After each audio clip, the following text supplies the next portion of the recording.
आज चाहिँ हामी डाइरेक्ट करेन्ट सर्किट जुन चाहिँ हाम्रो क्लास 12 को च्याप्टर 9 छ त्यो स्टडी गर्न गइरहेछौँ। डाइरेक्ट करेन्ट सर्किटमा हामीले इलेक्ट्रिक करेन्ट्स अनि ड्रिफ्ट भेलोसिटी तिनीहरूको बीचको रिलेसनहरू, ओम्स ल, रेजिस्टेन्स भनेको के हो, रेजिस्टिभिटी, कन्डक्टिभिटी र आदि इत्यादि कुराहरूको बारे। सो आज हामी अब स्टार्ट गरौँ। पहिलो कुरा चाहिँ हामीले के बुझ्नु पर्यो भने हाम्रो टपिकमा के छ त डाइरेक्ट करेन्ट सर्किट भनेर छ।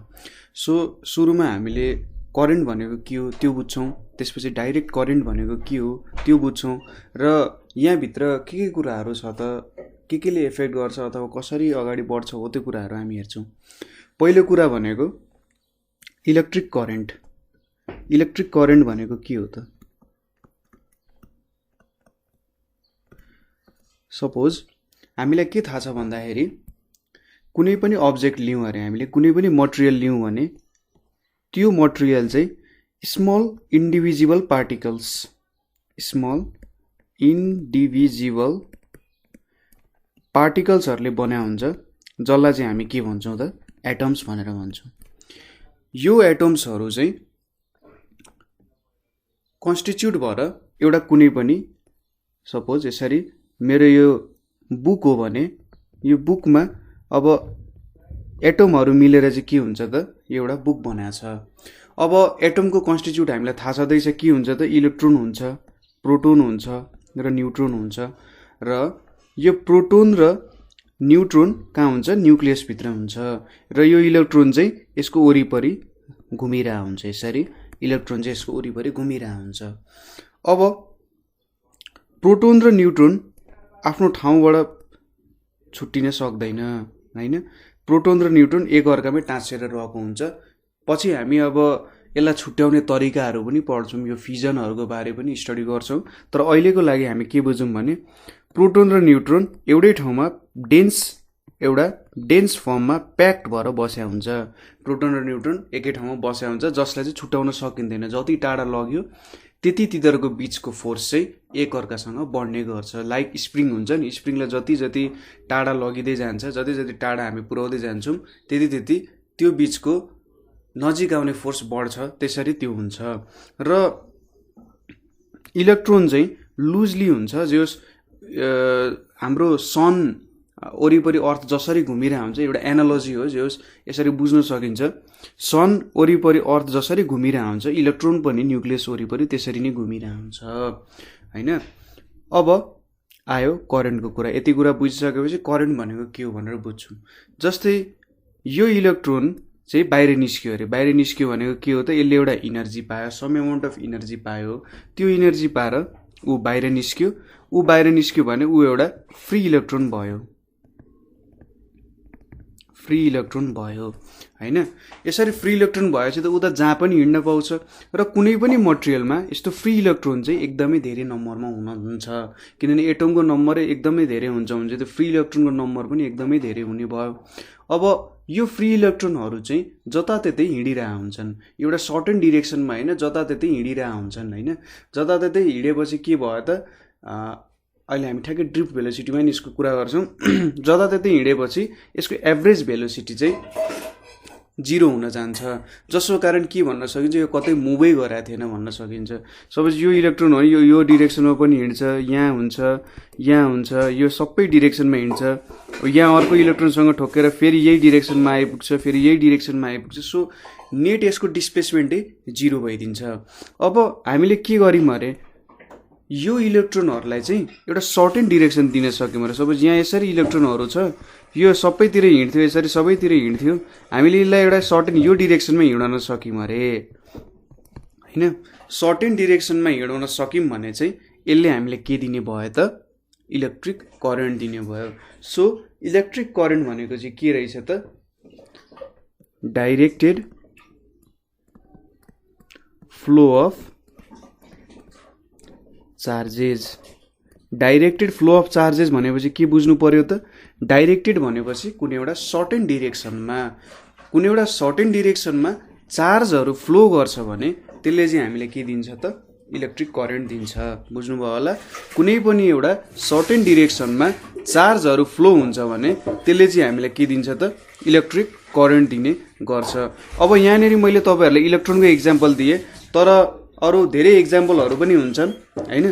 त्यो चाहिँ ठ्याक्कै हामी नेक्स्ट टपिकमा हामी ठ्याक्कै हेरिहाल्छौँ। करेन्ट क्यारियर्स भन्ने टपिक छ, त्यो टपिकबाट हामीले के हुन्छ त, कसरी चार्ज अगाडि बढ्न सक्छ त, कस्तो फर्ममा हुन्छ त्यो हेर्छौँ हामीले। यहाँनिर अब इलेक्ट्रिक करेन्टलाई हामीले म्याथमेटिकल्ली डिफाइन गर्नु पर्यो भने म्याथमेटिकल्ली डिफाइन गर्दा चाहिँ के भन्छ त भन्दा करेन्ट आई भनेको चाहिँ total charge by total time taken, अथवा यसलाई डिफाइन गर्दाखेरि rate of flow of charge. Rate of flow of charge भनेको चाहिँ के हो त करेन्ट हो। यसको एसआई युनिट भनेको के हुन्छ एम्पियर हुन्छ हैन। एसआई युनिट भनेको एम्पियर हुन्छ र अलिक सानो युनिटहरू जो सानो करेन्टको भ्यालु मेजर गर्नु पर्यो भने मिली एम्पियर हुन्छ। 1 मिली एम्पियर भनेको चाहिँ 10⁻³ एम्पियर हुन्छ। त्यसै गरी माइक्रो एम्पियर हुन्छ। 1 माइक्रो एम्पियर भनेको चाहिँ 10⁻⁶ एम्पियर हुन्छ। अब यस्तो कुराहरू चाहिँ तपाईँलाई न्युमेरिकलहरूमा सोध्ने गर्छ। सो यो न्यानो माइक्रो मिली माइक्रो भन्ने त्यतिको सो कुराहरू छ नि, यसको कन्भर्जनहरू चाहिँ तपाईँहरूले जे होस् याद गरेर राख्नु होला। यो न्युमेरिकलहरूमा धेरै सोध्छ, धेरै ठाउँमा झुकेर तपाईँलाई प्रोसेस आउँदा आउँदै पनि तपाईँको एन्सर रङ हुन सक्छ। अब यो फर्मुलालाई अलिकति थोरै बुझौँ, यसले के भनिरहेछ त, यो एब्सोल्युट भ्यालु होइन है, एब्सोल्युट भ्यालु लागेको होइन, जे होस् मैले जस्ट देखाउनको लागि मात्रै हो। सो के बुझौँ भने एउटा यसरी मैले एउटा यसरी पाइप बनाएँ अरे हैन, यो पाइपको लम्बाइ यल छ अरे हैन। अब के भयो त भने यहाँबाट यसरी पानी छिर्छ, यताबाट बाहिर निस्किरहेछ अरे हैन। अब यो जुन पानी भित्र गइरहेछ यसलाई मैले चार्जको रूपमा लिएँ अरे, यहाँ यो चार्ज भयो हैन। यहाँबाट चार्ज भित्र गइरहेछ र यहाँबाट बाहिर आइरहेछ। यो चार्जलाई यहाँबाट छिरेर यहाँबाट बाहिर निस्किनु त यो सर्टेन लेन्थ यल त पास गर्नै पर्छ, जसरी अनि यो लेन्थ नकटी त बाहिर निस्किन सक्दैन, र यो लेन्थ कट्नको लागि त उसलाई सर्टेन टाइम टी त लागिहाल्छ हैन। सो अब के बुझ्न सक्यो त भन्दाखेरि यहाँ जसरी करेन्ट भनेको चार्ज बाई टाइम छ, यहाँ के बुझ्न सकिन्छ कति चार्ज चाहिँ यो पोइन्टदेखि यो पोइन्टसम्म आउनको लागि चार्ज सुरुमा इन्ट्री भयो, त्यहाँदेखि हामीले टाइम गर्दै गयौँ 1 सेकेन्ड 2 सेकेन्ड 3 सेकेन्ड, र सपोज 3 सेकेन्डमा चाहिँ के भयो अरे भने चार्जलाई मेजर गर्ने कुलम हो। सपोज 3 कुलम चार्ज बाहिर निस्किन्छ भने के हुन्छ त करेन्ट भनेको 3 कुलम बाई 3 भनेको 3 सेकेन्ड भनेको कति हुन्छ त 1 एम्पियर हुन जान्छ। सो यसरी मेजर गरिन्छ, बुझ्नुभयो होला। सो करेन्ट भनेको चाहिँ यस्तै कुराहरू हुन जान्छ। अब अर्को कुरा छ करेन्ट क्यारियर्स भनेर छ। अब अघि हामीले के भन्यौँ भने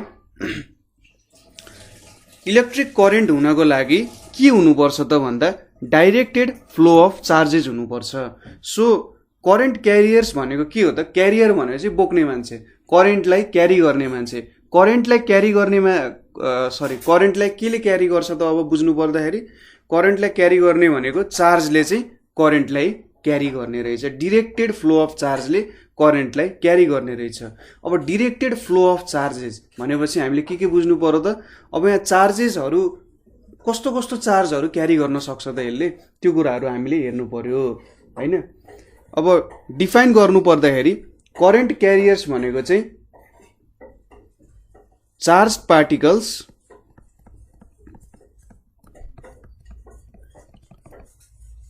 which flow in certain direction। के रहेछ त charge particles which flow in certain direction। So अब चार्ज पार्टिकल्सहरू चाहिँ हुनु पर्यो, कुनै पनि एउटा सर्टेन डिरेक्सनमा चार्ज पार्टिकल्सहरू फ्लो भइरहेछ भने त्यसलाई करेन्ट क्यारियर्स भन्न सकिन्छ। अब मेटालिक कन्डक्टर्सहरूमा चाहिँ के हुन्छ त, इलेक्ट्रोन्सहरू अथवा अर्को रूपमा भन्दा फ्री इलेक्ट्रोन्सहरूलाई चाहिँ करेन्ट क्यारियर्स भनिन्छ। अब फ्री इलेक्ट्रोन्स भनेको के हो, कसरी प्रोड्युस हुन्छ, भ्यालेन्स ब्यान्ड, कन्डक्सन ब्यान्ड भनेको के हो, त्यसको लागि चाहिँ अर्को भिडियो छ हामीसँग, त्यो भिडियोमा कन्सल्ट गर्नु होला।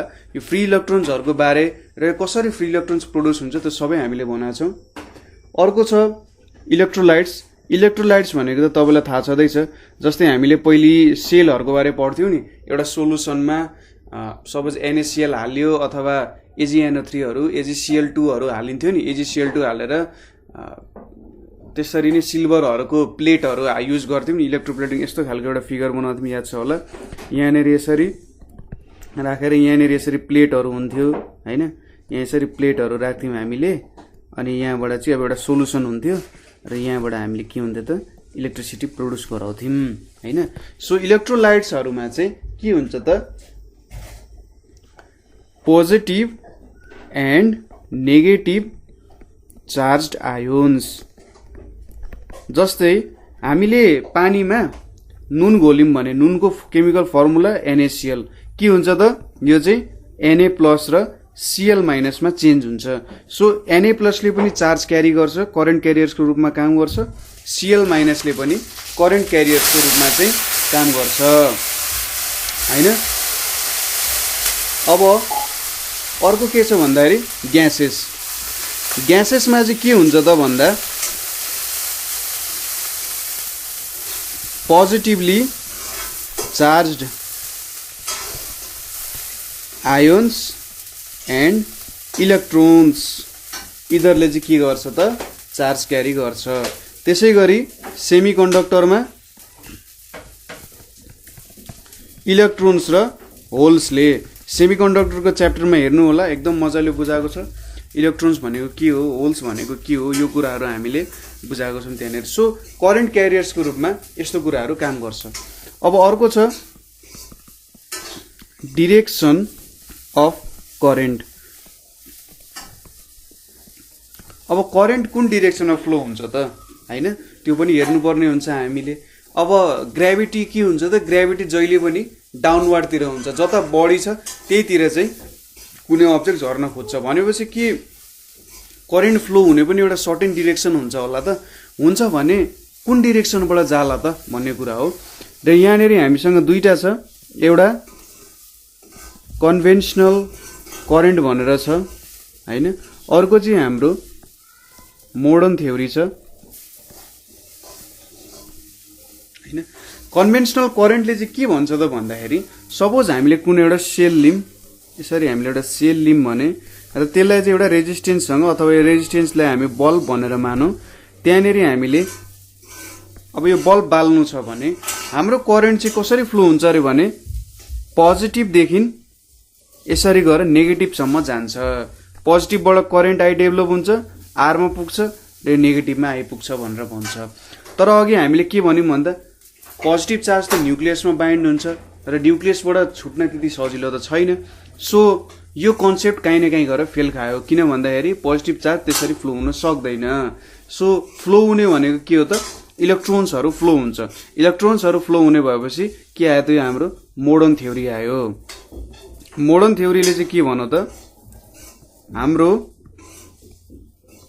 चार्जहरू फ्लो हुने भनेको चाहिँ नेगेटिभ साइडदेखि यसरी पोजिटिभ साइडमा फ्लो हुन्छ। यहाँबाट करेन्ट आइजान्छ यसरी र यो चाहिँ पोजिटिभ साइडसम्म पुग्छ। अब कन्भेन्सनल करेन्टले पहिलेको सिचुएसनहरूमा धेरै थ्योरीहरू कन्भेन्सनल करेन्टको अनुसार बनाइएको छ।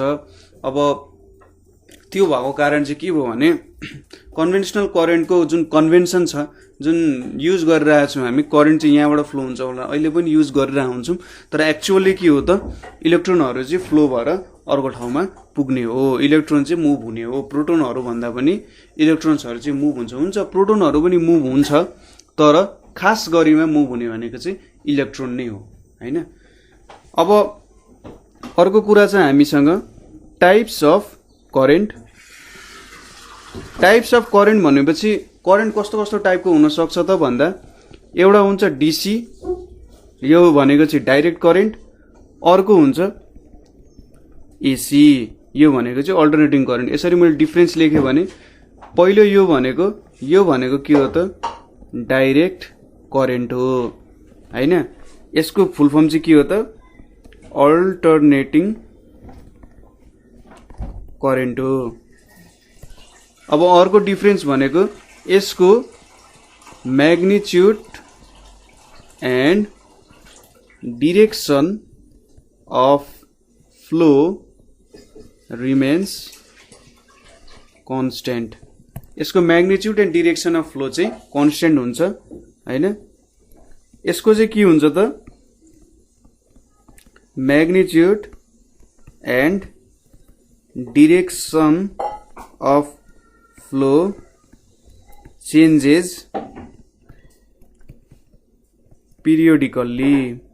पिरियोडिकल्ली चाहिँ चेन्ज हुन्छ। पिरियोडिकल्ली बुझ्नुभयो होला। डाइरेक्ट करेन्टले के भन्नु त भन्दा सपोज मेरो एउटा वायर छ भने यो मेरो पोजिसन ए र बी भयो भने यहाँदेखि करेन्ट गइरहेछ भने करेन्टको म्याग्निट्युड र करेन्टको डिरेक्सन जहिले पनि सेम हुन्छ भन्यो। म्याग्निट्युड सेम हुँदाखेरि हामीले के बुझ्नु पर्यो भने उसले साइन कन्भेन्सनको कुरा गरिरहेछ।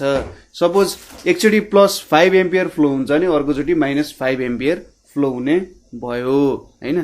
तर यसै करेन्टमा के हुन्छ त यसरी यो डिरेक्सनमा बगिरहेछ भने अर्कोचोटि यतापट्टिको डिरेक्सनमा बग्छ। डिरेक्सन चेन्ज हुन्छ। सपोज अहिले +5 एम्पियर बगिरहेछ भने अर्कोचोटि -5 एम्पियर। किनभने हामीलाई के थाहा छ भने करेन्ट भनेको के हो त Q/T हो। चार्ज भनेको त हाम्रो इलेक्ट्रोन र प्रोटोनमा हुन्छ। प्रोटोन भनेको पोजिटिभ चार्ज हो, सो त्यसले हामीलाई +Q दिन्छ हैन।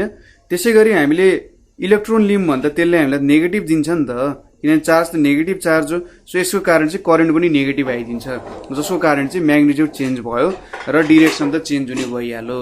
र पिरियोडिकल्ली भनेको छ। पिरियोडिकल्ली भनेको चाहिँ कस्तो हो भने हामी यसरी एउटा साइन वेभ बनाउँछौँ नि। अब पिरियोडिकल्ली चेन्ज हुँदा के हुन्छ त सपोज यो वेभ जुन छ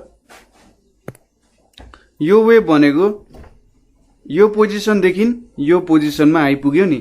त्यसपछि फेरि यो पोजिसनदेखि यो पोजिसनसम्म आइपुग्दा त यो वेभ त सेम नेचरको छ नि। हेर्नु त यो पोजिसनदेखि यसरी माथि सर्दै सर्दै आयो, यहाँ पुग्यो, फेरि घट्यो, एकदम लो लेभलमा पुग्यो, फेरि एउटा पोजिसनमा आइपुग्यो, फेरि त्यही कुरा रिपिट भइरहेछ यसरी। सो पिरियोडिकल्ली भनेको चाहिँ के हो त भन्दा एउटा सर्टेन पिरियड अफ टाइमदेखि चाहिँ यसले आफूलाई रिपिट गर्न थाल्छ हैन। अल्टरनेटिङ करेन्ट भनेको चाहिँ के हुन्छ त केही सर्टेन पिरियड अफ टाइमदेखि चाहिँ उसले आफूलाई रिपिट गर्न थाल्छ। सो एकछिन बिसाकालाई सिटी लाग्छ हैन, कुन बेला बिसाउने सिटी लाउन त त्यहाँ तर गर्नु होला